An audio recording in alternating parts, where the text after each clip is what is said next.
Om Brahmanandam Paramasukadam Kevalam Jnanamurtim Dandvatidam Gaganasadarshan Tattvamasyaadilaksham Ekam Nityam Himalam Achalam Sarvadi Sakshibhotam Bhavatitam Trigunarehitam Sadgurum Tam. It happens to be a day when all over, at least in India, on this full moon day, spiritual teachers who are our guides, who are paid respect to.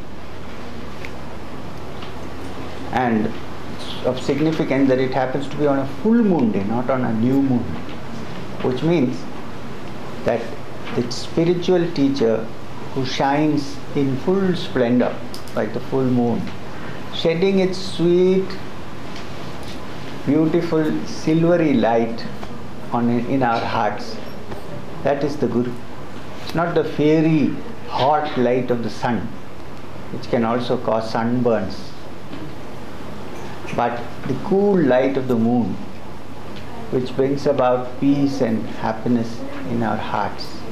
So this is the day when respect is paid to the Gurus of all kinds. It's not a respect to only one Guru, but one through respecting one's own personal teacher offers one's respects and prostrations to all the great spiritual teachers in the universe. I am specially saying universe because it is not only on this earth but in any sphere. Any movement towards spiritual fulfillment is not possible without a proper guide. Now, when we say offer our prostrations and respects to the Guru, one of the most important things is not just bowing down before the teacher or touching your head on the teacher's feet, or which is all part of our tradition. So the most important thing is not just to bow down physically to the teacher, which is of course part of our tradition. We bow down to the elders, we go down to the teachers.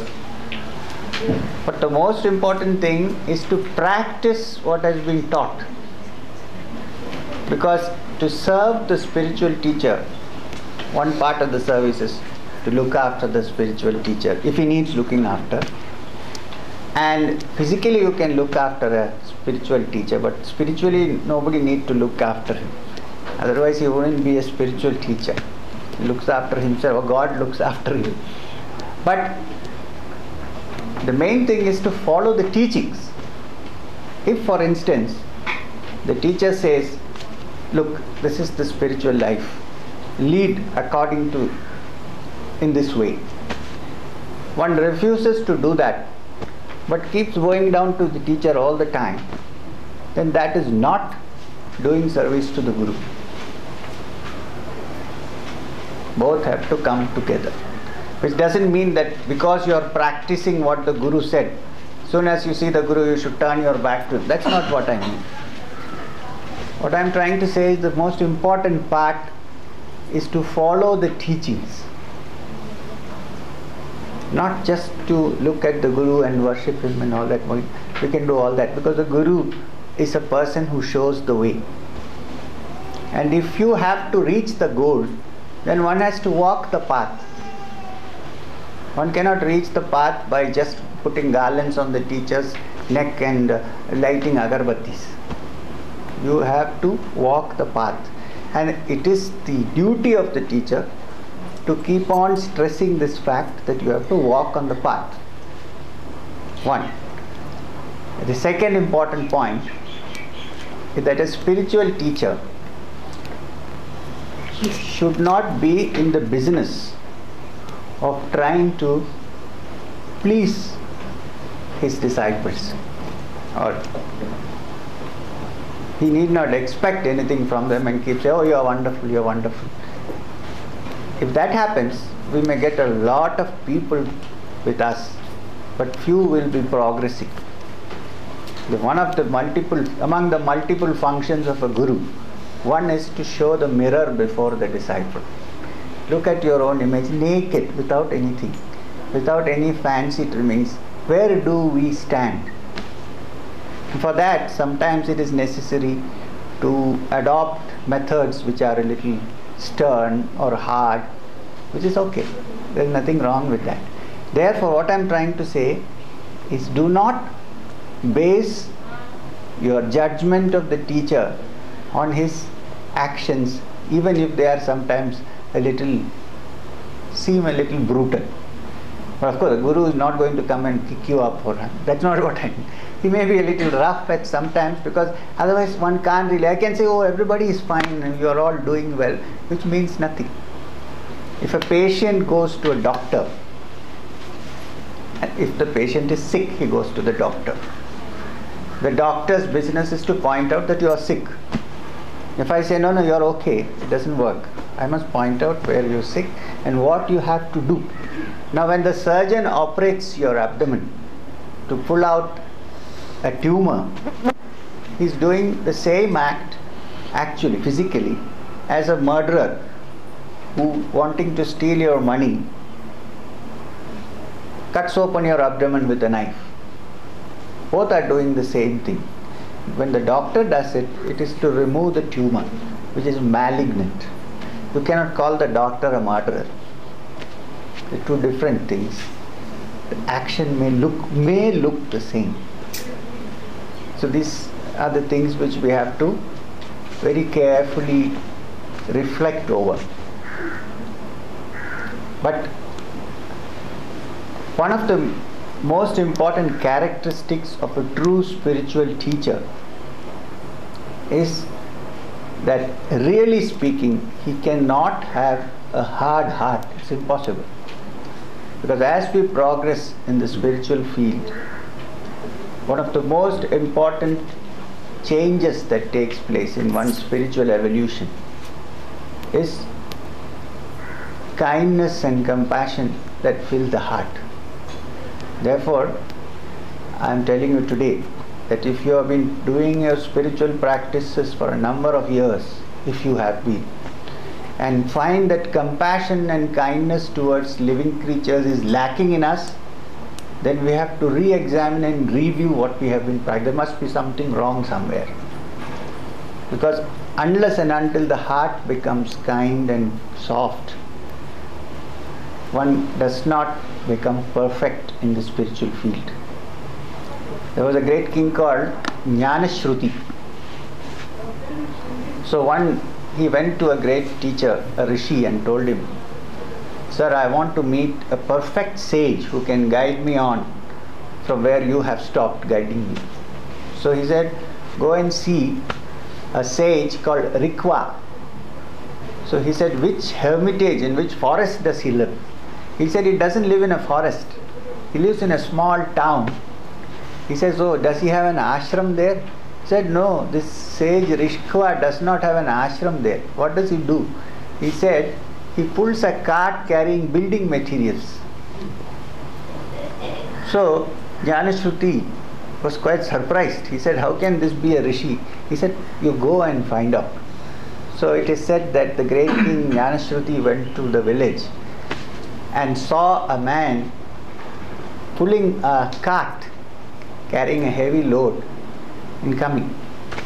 As soon as he saw him, he said, "Please be seated, O king. Let me finish my job." So he went and put his building materials, reversed the cart so that the sunlight did not fall on that particular place, and sat under it and said, "This is my ashram," in the shade of the cart. And then he said, "Sit down." So King Jnanashruti said, "I have come for spiritual instruction, sir. Please give me the teachings." He said, wait, I have some work to do. After doing this work, then I'll explain to you what to do." So King Jnanashruti looked with astonishment that the sage Rikwa sat down under the shade. His body had multiple wounds. Wounds, festering wounds. And then he put his hand forward and said, Come, I have come back from work. You can all come and eat." So Jnanashruti looked around and he saw these little maggots, white maggots. They had all gone off. They all came back, got into all the wounds and sat down comfortably. Then he said, you see, this is the food for them. So I'm not allowing the sores to heal because these guys need food. So I'm keeping, they grow on in me, they live in me. Now what have you to say? So King Jnanashruti was dumbfounded. He could not talk because for a second he thought, what is this going on? This man does not mind the sores, but he wants to look after the maggots. Maggots which people get really frightened of and run off from. He was feeding them in their body. There was so much compassion in him. So the first message King Jnanashruti got was that the highest spiritual attainment comes with compassion and kindness. It does not come through anything else. Now, why I am saying this is some people think that spiritual knowledge and spiritual practice is an affair of the brain. You think if I know this much, then I know I am highly spiritually advanced. If I have learned this scripture, then I am spirit. That is not true. It is good to learn. It is good to have knowledge. But the heart has to open. And unless the heart opens, one cannot get direct access to that supreme reality, which is beyond the ken of rational human thought. Now today, in its own way, the neurologists are moving towards it very, very slowly. Those who are in the medical profession or who are know that there is a new science today which is known as Neurotheology. Not yet been accepted by all the medical profession, but there are parts of the medical profession who accept it, which is that all spiritual experience, that there are parts of the human brain which are capable of what is known as a spiritual experience. Which means the other day I was reading in the British Medical Journal an article on neurotheology where the scientist says that man is wired for spiritual experience. Whether you have it or not, you are wired for it. And where does it take place?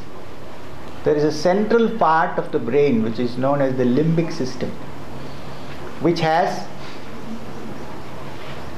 it is in the central, it has the thalamus and the amygdala. It's in the center of the brain and it is connected directly to the stem, brain stem, the medulla.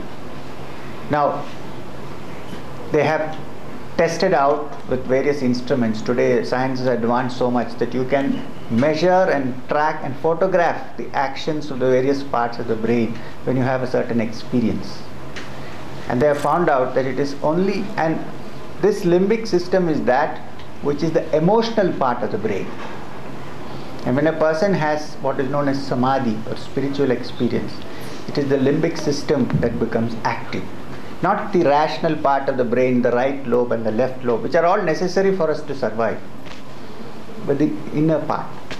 Now, because of that, does not mean that one should be carried away completely by emotion. So there has to be a balance. And that balance differs with different people. Now, it is the duty of a spiritual teacher to study the student properly, find out which section of the mind has developed and which has not developed, and develop that which has not developed and try to bring down the effect of that which has overdeveloped. Any kind of lopsided development of the mind is not conducive to spiritual progress. Now, how does one find out all this? Only through contact, through close contact and through discussions with a spiritual teacher.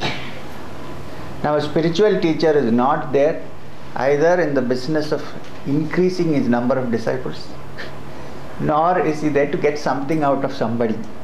A spiritual teacher teaches because he has a certain experience which he has found is a universal experience, a totally mind-blowing, mind-expanding experience, and he would like to share it with everyone because he feels that people are deprived of it.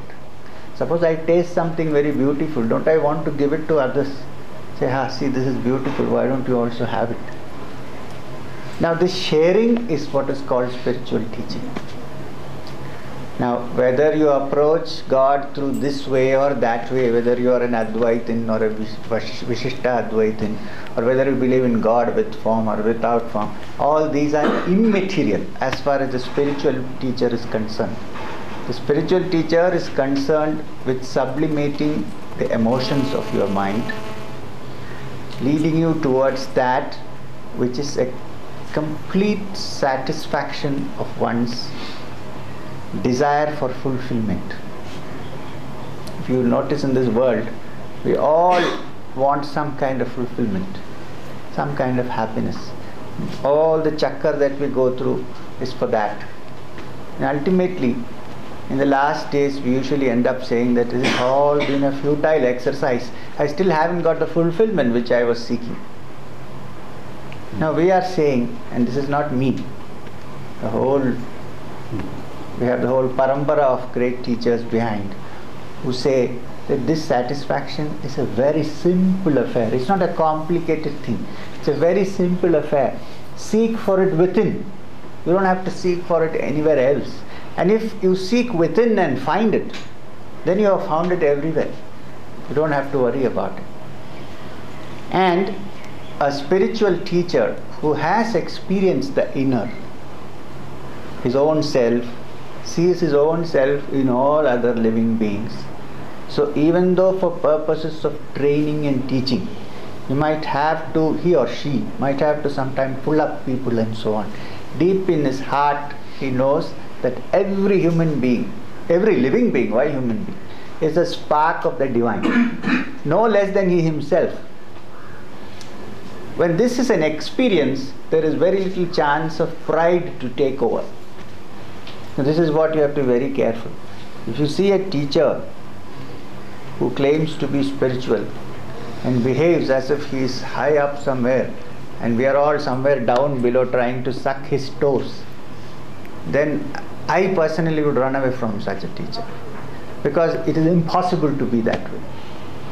No person who has touched the divine can behave like that, because it's not possible. How can you allow your own self, which is greater than the whole universe and which is in every human being, be treated as something lower than you? It is not possible.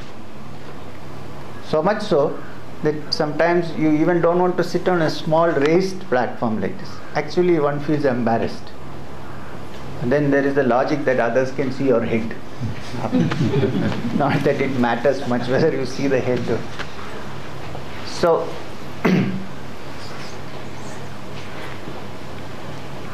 what other message shall I give today except that the spiritual teacher is very important, but more important than the spiritual teacher is the spiritual teaching which is given. And if you follow the spiritual teaching, you are following the teacher, no matter how many miles away he is from you physically. Because by the very fact that a spiritual teacher is identified with the universal supreme reality, where he is physically is not so important, because he is everywhere. When I say everywhere, please don't come to the conclusion that when you are having a bath, I am peeping from the shower. It's not like that. Please. I am talking about an inner reality. But the other day somebody rang up, I was doing this, while you were watching, I said, why?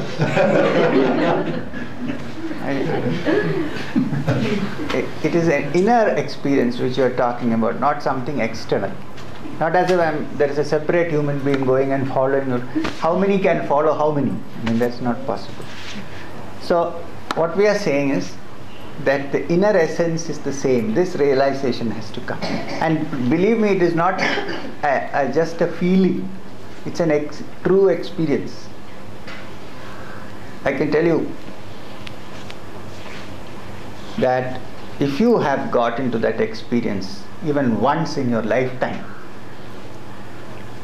it never leaves you. It's not something which you will come and go and then you'll forget about it and try to come.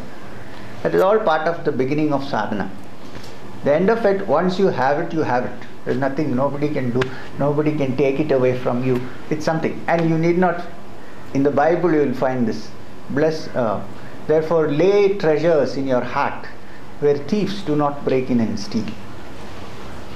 Any other treasure, the more you have, the more fear that somebody may break open, steal. But here no one can do anything. It is you. No one can steal you from yourself, right? Except when you are young, a girl might do that, but that is temporary. So, this thing is what I said just now, is to be thought over, reflected over, and carried in your hearts throughout the year. You need not have to wait for the next Guru Poornima to think about that. Poornima comes only once a year, but we have to shine like the full moon throughout the year. Come clouds or clear sky. Now I was going to say something. The experience of spiritual perfection, when it happens, it is something which needs no other proof. It is by itself a proof. For instance, when you watch a flower bloom, a day will come, if you proceed with your spiritual practices, that when you watch a flower bloom, you actually see yourself blooming with it. When you bloom with the flower, when the flower blooms, no more can such a person be jealous of the flower that is blooming. So what I am trying to imply, jealousy cannot touch the heart of such a person. And that is one of the worst vices that one can have. Everything else one can understand. Somebody takes something away from me and I am angry with that person. Or somebody causes me pain and I am upset. But jealousy is a very funny thing, because somebody is becoming better and I feel very bad. Why? Now, the reverse happens when you go into this spiritual experience. That the more somebody is happy, the more you feel happy within you. Because you feel unhappy that the person thinks that happiness comes from outside. That is different. So ultimate happiness, which we all seek, lies in finding our own true self. And when the true self is found, the heart becomes very soft. There is kindness and understanding. That is the first sign. Not flying in the air. One can fly in the air, one can walk on water, one can do all this, but if the heart is not melted at the sound of pain, then one has not spiritually progressed. So bear this in mind. If you want to walk on water, do that. Take care of the creatures who are inside it. So that is the message that I have today. I hope you all think about it and act accordingly and lead your life accordingly. And as far as this person here sitting is concerned, is not of much significance. It's just a body like yours. It will come. After some years it will be gone. So don't depend on the body. Depend on the essence which is within. But after a while this body also has to go. Every body goes as it comes. So the most important thing is the inner and not the outer. So remember this and proceed with your spiritual practice. And do not hesitate to ask if you have any doubts. And let the relationship be personal and not something impersonal. Don't think this person is, how can we ask him? If you cannot ask him, then it is not a relationship between a spiritual teacher and a student.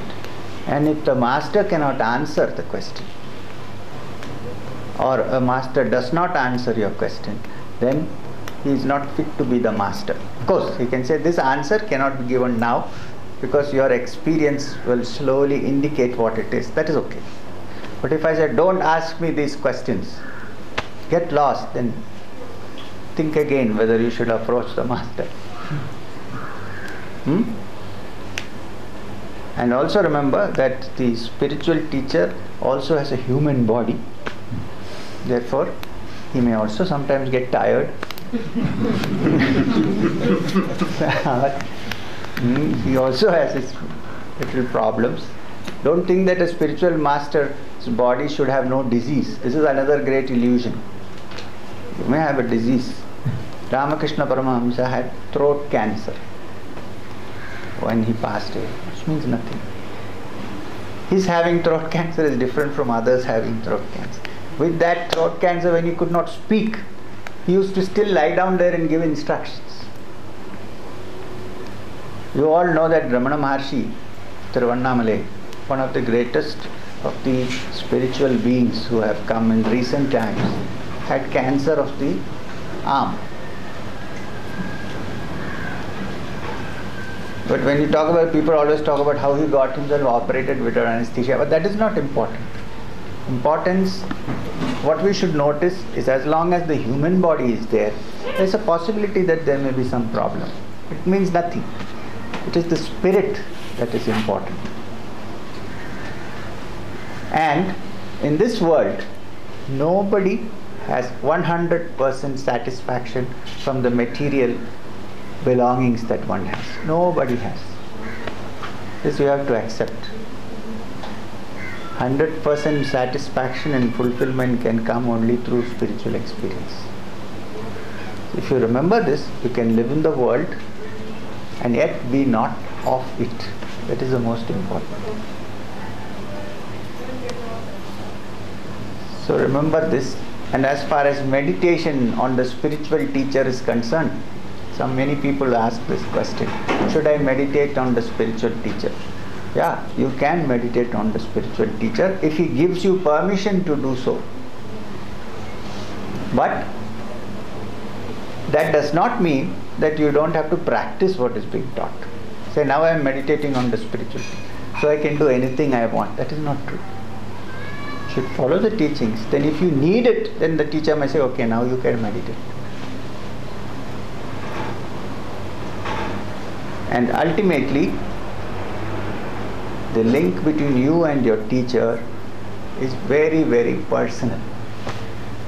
Need not necessarily be shared with others, nor does a teacher behave with each individual in the same way. There are many differences. So this is an individual relationship. You cannot make a blanket statement. A teacher will behave always like, no. Because each person may require something which the other person does not require. So you have to give that person what he needs so that he moves on the path and the proper way. Somebody may be taught to meditate. Somebody may be told, now you stop meditating, do some singing and bhajans. Somebody might be told, now you are getting too much into a trance, wake up and go and do some work. All these are necessary for a proper balancing of the mind. So it is a completely personal affair, a personal link between the teacher and the disciple. This is something we have to again remember. That's it. So I'll stop now. It's better to keep quiet. You know how Dakshinamurti taught? Just by sitting quiet, looking. If all of us can really do that, it will be wonderful. Not teach. Don't come to the conclusion that I am saying everyone should teach like Dakshinamurti. First we have to learn to teach, right? So everybody wants to be the guru. Nobody wants to be the disciple. That is one great problem. Yeah. Okay. So that's it. I would like you to sit for 5 minutes with closed eyes and meditate, and after that the next part of the program, whatever.